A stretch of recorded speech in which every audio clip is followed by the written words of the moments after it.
এই হাদিসটা শোনেন। নবী সাল্লাল্লাহু আলাইহি ওয়াসাল্লাম একদিন ঘুম থেকে উঠলেন ভয়ে পেয়ে, আতঙ্কিত।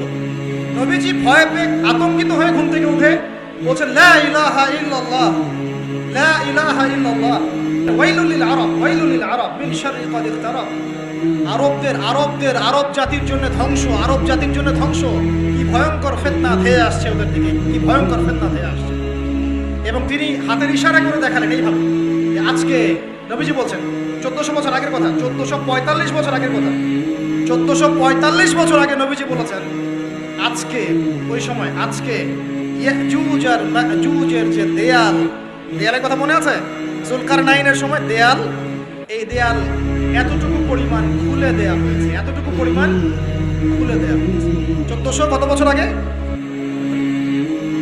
তখন তার স্ত্রী বলছেন, আনুহলিকু আফিনা সালিহিন, আনুহলিকু আফিনা সালিহিন ইয়া রাসূলুল্লাহ, হে আল্লাহর রাসূল সাল্লাল্লাহু আলাইহি ওয়াসাল্লাম, আমাদের মধ্যে ভালো মানুষরা থাকা সত্ত্বেও কি আমরা ধ্বংস হয়ে যাব? আপনি যে বলছেন ওয়াইলুল লিল আরব, আরবদের জন্য ধ্বংস। নবীজি বলছেন, নাম হ্যাঁ, নাম হ্যাঁ, ধ্বংস হয়ে যাবে।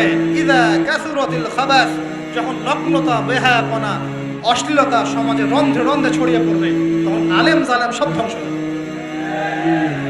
এই হাদিসটা অকাট্য হাদিস, বুখারী মুসলিমের, মানে এটা সহিহ, এটা বিষয়ে কোনো